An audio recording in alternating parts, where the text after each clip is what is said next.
Αλλαγές στην νομοθεσία για την ελευθερία του τύπου σχεδιάζει η Ευρωπαϊκή Επιτροπή. Η Δημοκρατία κινδυνεύει από την εξάπλωση της απολυταρχίας και την στοχευμένη παραπληροφόρηση, σημείωσε η Ντερ Λεien στο μήνυμά της για την Σύνοδο Κορυφής για τη Δημοκρατία που συγκάλεσε ο Αμερικανός πρόεδρος Τζο Μπάιντεν. The world's many democracies are all varied and unique.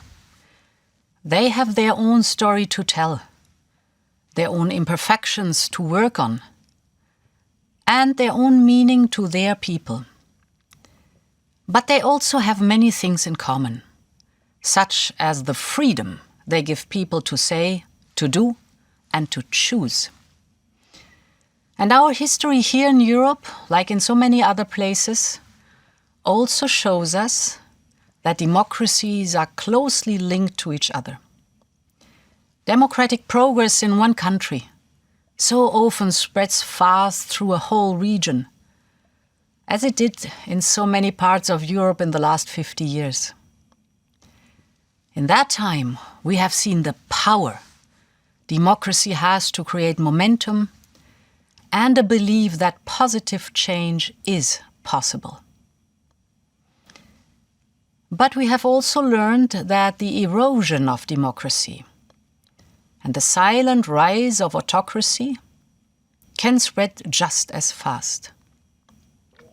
We know how painful it is when a small group takes unlimited power and imposes a single vision on all of society.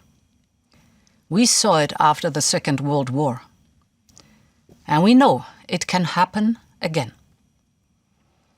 And the most fertile ground for this is where targeted disinformation skews the way we see democracy and perceive the world, or where people feel that democracy does not work for them.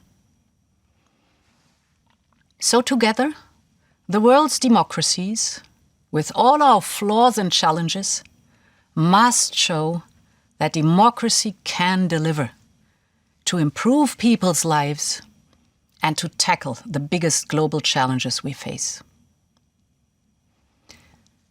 This is what the European Commission is committed to doing. It is why we have put forward measures to help protect people online from illegal content, hidden political advertisement, or disinformation. It is why we are proposing to add hate speech and hate crime to the list of crimes in our treaties. It is why we are giving people a greater voice through the Conference on the Future of Europe. It is why we will step up our work to tackle corruption or to protect journalists with the new Media Freedom Act. And it is why, just last week, we presented Global Gateway, our values-driven plan to invest in the infrastructure the world needs for the future. None of us have all the answers, and all of us have our own issues, so we must work on them.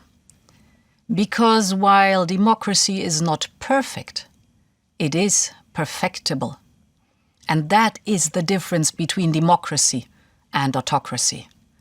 In democracies, you can criticize, you can protest, and you can freely discuss opposing ideas. That's freedom. So let's stand up for it. Let's take up the challenge together, because the destiny of our democracies depends on each other. This is why I am determined to help make this Summit for Democracy a real starting point for positive change.